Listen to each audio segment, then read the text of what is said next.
Hola, soy Leonel Aliza Notelli Correa y les doy la más cordial bienvenida a este lunes de literatura de Yo Leo, en el cual vamos a hablar sobre la consumación de la independencia de México y la literatura. Pues, sin más preámbulo, comencemos. Hablar de la consumación de la independencia de México es adentrarnos en un tema muy complejo, porque la realidad nos indica, la realidad nos dice que la independencia de México en realidad fueron muchas independencias. ¿Por qué? Porque muchos de los estratos que fueron vejados por la corona española, poco a poco fueron tomando su lugar.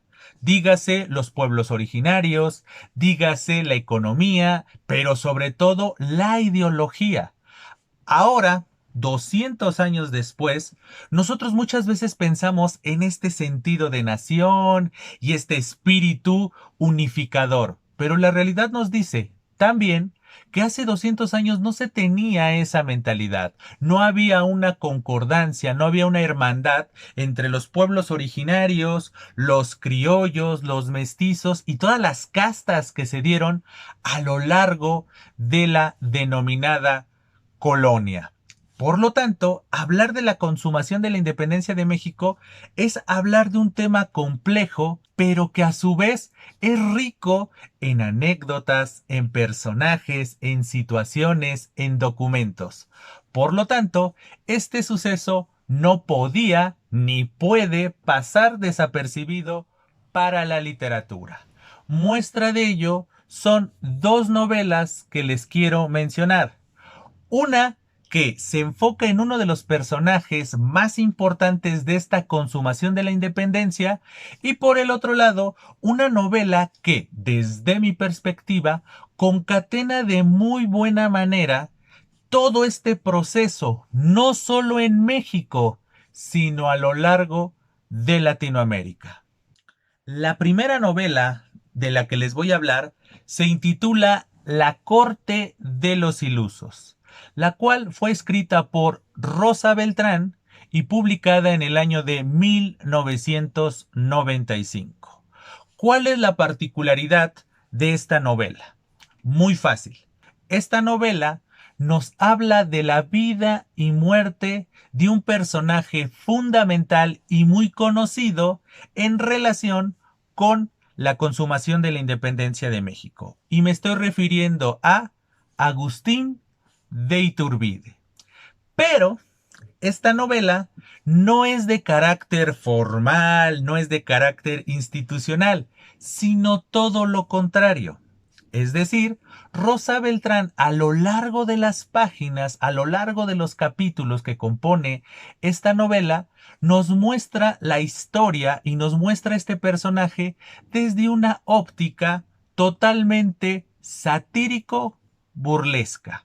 Es decir, no nos muestra este personaje imponente, padre de la patria, sino nos muestra un personaje humano, complejo, pero remarcadamente desde la perspectiva de lo burlesco. Para esto se vale de un personaje secundario, pero que en realidad va a ser la voz cantante de la novela. Y este personaje se llama Henriette. Henriette es una costurera francesa que es la que está confeccionando el uniforme de gala que iba a usar Agustín de Iturbide en su coronación.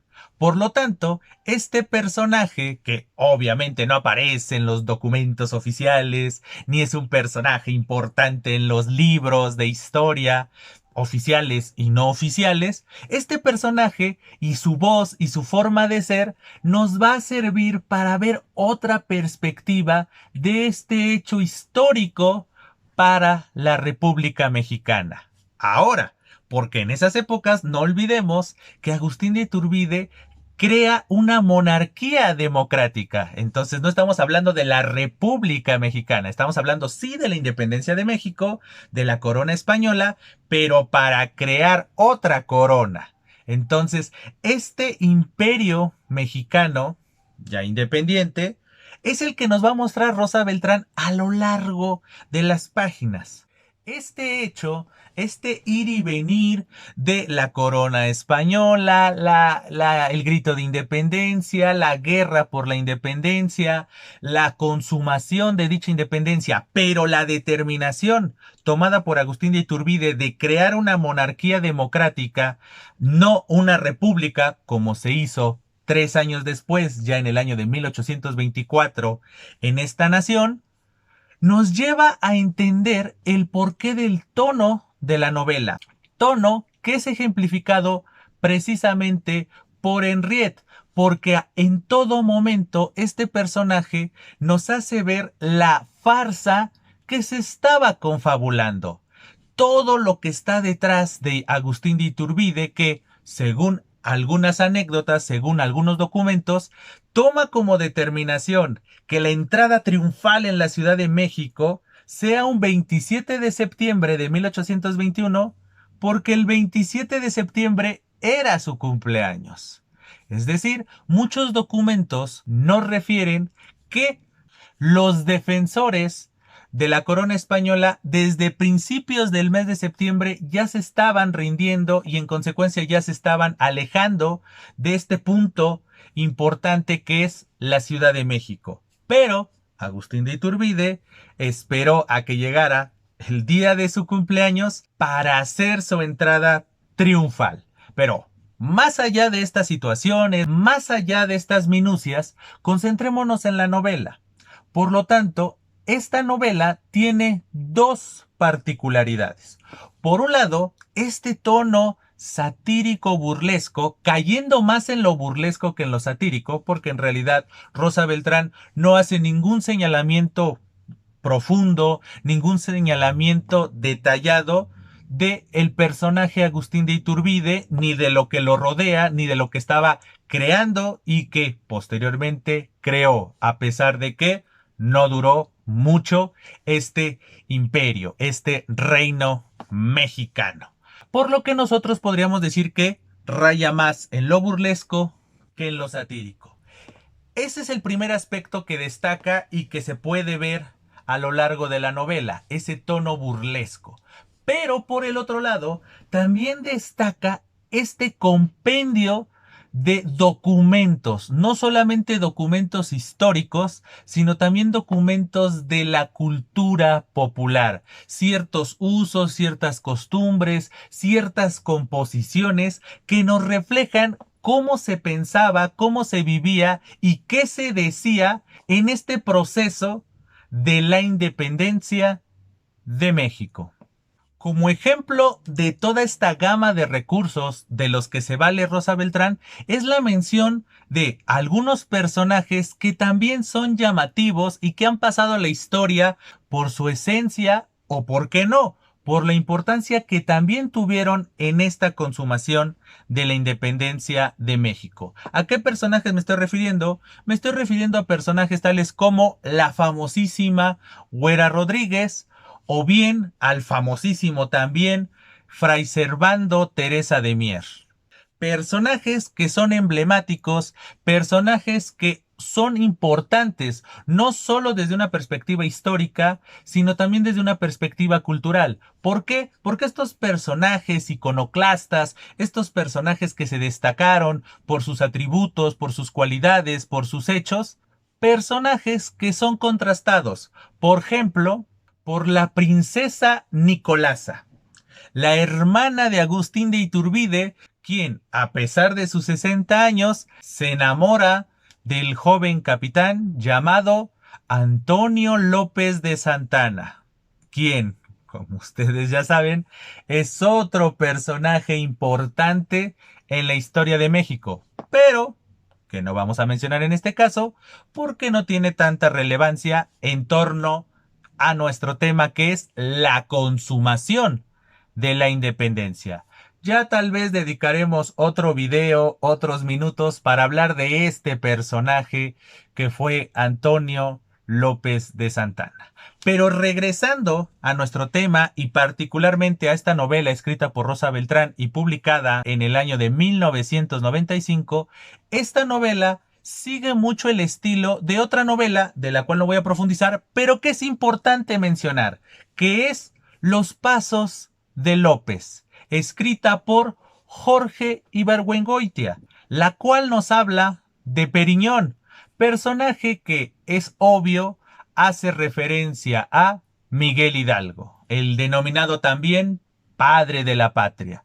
Entonces, esta novela de Los Pasos de López se puede ver como una clara influencia de la cual se valió Rosa Beltrán, claro, sin olvidar la larga tradición burlesca de la literatura en español y en otros idiomas, pero hablando particularmente de la literatura mexicana, no podemos entender La Corte de los Ilusos sin tomar como referencia Los Pasos de López de Jorge Ibargüengoitia, por este tono burlesco, por este señalamiento de ciertos personajes y quitarles ese aspecto serio, casi endiosado, que en muchos momentos le damos a nuestros personajes históricos. Y más si son personajes tan imponentes como lo pueden ser Miguel Hidalgo, en el caso de la novela de Ibargüengoitia, o bien de Agustín de Iturbide, en el caso de la novela de Rosa Beltrán.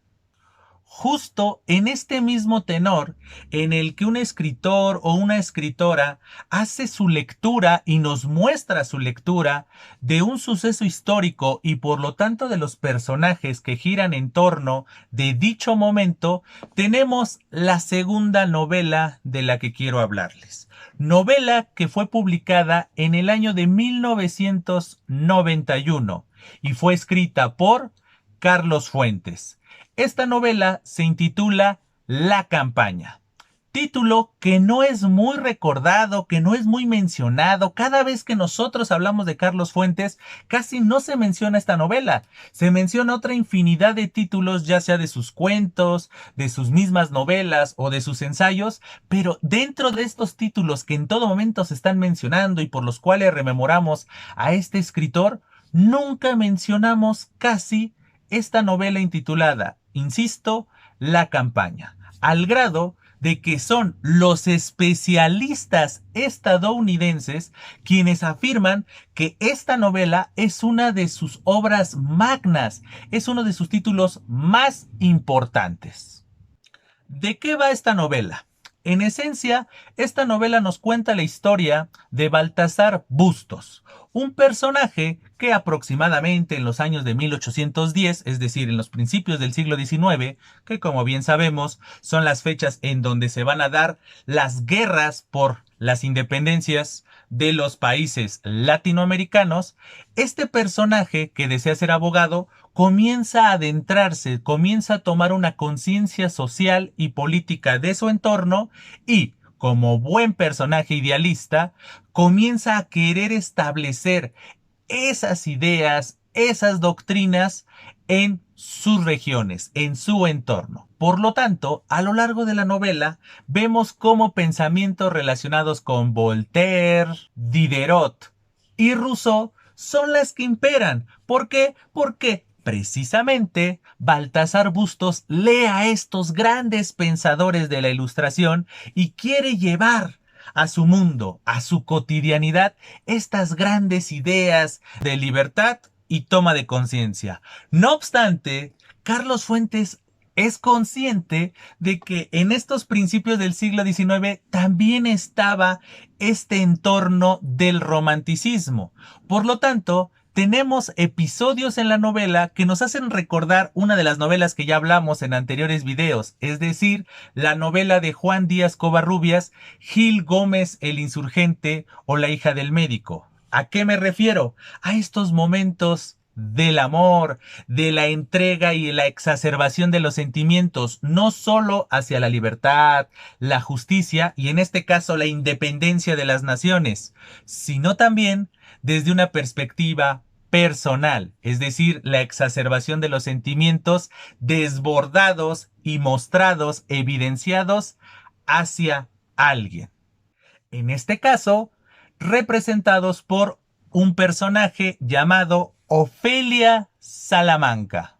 Personaje que a su vez simboliza lo que es América, porque es un personaje sí aristocrático, pero a su vez es un personaje que cae en desgracia. Entonces, estos altos y bajos que caracterizan a Ofelia Salamanca, que a su vez representa Baltasar Bustos, refuerzan este carácter simbólico, al grado de poder afirmar que Baltasar Bustos es un personaje mucho más importante que Manuel Varela, quien es en realidad nuestro narrador. Es decir, Manuel Varela, a pesar de ser la voz cantante a lo largo de la novela, su voz se va enfocando más y más en la vida y en los hechos del personaje que es Baltasar Bustos, y sobre todo cuando Baltasar Bustos comienza a adentrarse o comienza a percibir de manera más profunda a Ofelia Salamanca. ¿Por qué menciono esta novela si de primera mano podríamos pensar que es una novela casi con tintes románticos, en donde un personaje se desborda por amor, tanto amor a la patria, amor a la justicia, amor a la libertad, y también por amor a una persona? ¿Por qué la menciono? Muy simple, porque Baltasar Bustos hace todo su transitar existencial de manera paralela a lo acontecido con las independencias de los pueblos latinoamericanos. Muestra de ello es que esta novela, en sus primeras acciones, se desarrolla en Argentina y termina en México.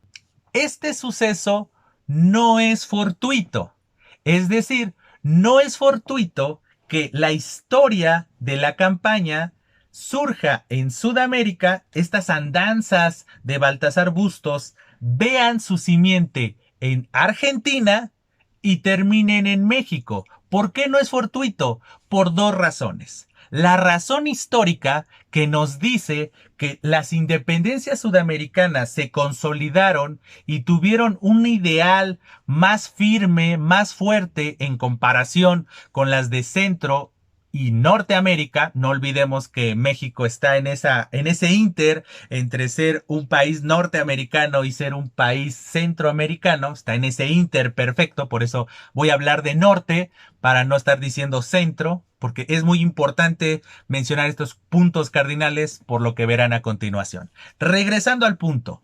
Las independencias en Sudamérica fueron más firmes tanto en ideales como en hechos en comparación con los ideales y los hechos mostrados en Centro y Norteamérica. Por lo tanto, no es fortuito que Baltasar Bustos tenga sus primeros pasos en Argentina y poco a poco vaya ascendiendo hacia las independencias de Centro y Norteamérica.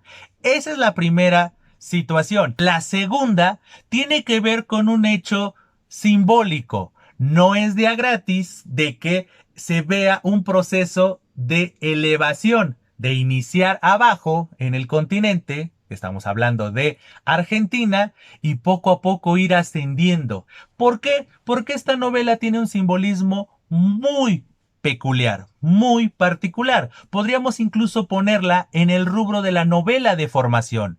No es el mismo Baltasar Bustos del inicio que el del final. Entonces, este ascenso, esta toma de conciencia, estos logros, esta lucha, tanto desde una perspectiva global, las independencias, la toma de conciencia, la libertad y la justicia, de lo macro, y sin olvidar la lucha, el esmero, los sentimientos exacerbados y la lucha por conseguir el bien desde una perspectiva particular, son los grandes protagonistas de esta novela. Por lo tanto, no es casualidad este ascenso desde una perspectiva geográfica de Argentina a México, como desde una perspectiva simbólica, este ascenso, estos logros de ir paso a paso, ir subiendo tanto en la toma de conciencia y todo lo que eso implica, y más en un entorno de lucha, como lo son las independencias de los países latinoamericanos. Enfocándonos particularmente en la consumación de la independencia de México, esta novela de la campaña nos muestra ese proceso. La consumación de la independencia de México es producto de muchos factores, no solamente ocurridos en el territorio que hoy conocemos como México, sino también es producto de muchos sucesos que acontecieron fuera de dichas fronteras. Muestra de ello es lo que nos muestra de manera simbólica Carlos Fuentes en su novela La campaña. Otro elemento importante que hay que mencionar de esta novela intitulada La campaña es ese factor fundacional. Es decir, de manera indirecta, Carlos Fuentes nos dice que para entender el México y por qué no decirlo, la Latinoamérica que conocemos, tenemos que ir a nuestros orígenes. Entonces, en muchos momentos nosotros vemos a este personaje, Baltasar Bustos, lo vemos ir de la claridad a la oscuridad. Es decir, es un camino a la inversa. A pesar de este simbolismo del ascenso, a pesar de este simbolismo de la lucha y de la iluminación que da el conocimiento, un poco los ideales de la ilustración, la novela va en sentido contrario. Es decir, Baltasar Bustos, sí, él como personaje, él como persona, sí va en ascenso, pero él a su vez a nosotros como entes externos nos va llevando al aspecto fundacional, es decir, él es la luz que surge desde la luz porque nosotros ya teníamos la perspectiva, nosotros ya sabíamos en qué iba a acabar esa lucha y por lo tanto nos va regresando al origen, nos va regresando a la simiente. Entonces, desde una perspectiva simbólica, todos estos aspectos, desde la novela, se ve este aspecto de la novela de formación, representada por Baltasar Bustos. Pero desde una perspectiva extradiegética, es decir, externa a la novela, nosotros podemos ver en esta obra esta toma de conciencia de regresar a los orígenes para entender quiénes somos hoy. Esta novela es un argumento más de esta gran tesis que tuvo Carlos Fuentes. ¿Cuál es esta tesis? Que nosotros como mexicanos, y si lo queremos ver en lo macro, como latinoamericanos, no tenemos certezas de quiénes somos. Y muchas veces esa certeza se debe a que no conocemos nuestros orígenes. Y esta novela, La campaña, es un apoyo para que tomemos conciencia de quiénes somos hoy, pero que conozcamos nuestras semillas, nuestras raíces. Entonces, este proceso de ir progresando, de ir subiendo, tanto de manera literal como de manera simbólica, es lo que, desde mi perspectiva, pretende hacer con nosotros Carlos Fuentes. Nos quiere invitar a que emulemos a Baltasar Bustos, es decir, tomemos conciencia de los sucesos, tomemos conciencia de nosotros mismos y poco a poco vayamos ascendiendo en miras de la independencia, en lo macro de la independencia de nuestros pueblos y en lo micro en la independencia de nuestro ser. Esto sin olvidar que las independencias necesitan apoyos, necesitan estímulos. Es decir, ser independiente de manera individual no significa ser egoísta, no significa ser ególatra, sino significa tomar conciencia de nuestros apoyos, de nuestros entornos, justo como lo hace Baltasar Bustos a lo largo de esta novela. Por ende, esta novela concatena de muy buena manera el simbolismo de las independencias de los países latinoamericanos. Y en el caso particular de la consumación de la independencia de México, esta novela nos puede servir para tomar conciencia de que la consumación de dicha independencia fue producto de muchos factores, incluso factores externos a la frontera de lo que hoy compone a los Estados Unidos mexicanos. Pues bien, espero que este video haya sido de su gusto, pero sobre todo de su utilidad. Como siempre, antes de despedirme, les hago la cordial invitación para que se suscriban al canal, recomienden este proyecto entre sus contactos, vayamos poco a poco haciendo crecer la comunidad de Yo Leo. A su vez, les extiendo la cordial invitación para que comenten este o cualquiera de los otros videos. En el caso particular de este video, nos refieran a la comunidad de Yo Leo qué otras novelas conocen ustedes en torno de la consumación de la independencia de México o bien de la consumación de la independencia de cualquiera de los países latinoamericanos. También les extiendo la invitación para que sigan y estén al pendiente de todas las redes sociales relacionadas con este proyecto llamado Yo Leo. Y ahora sí, sin más que agregar por el momento, me despido, agradeciéndoles infinitamente su presencia y diciéndoles, estamos en comunicación. Hasta siempre.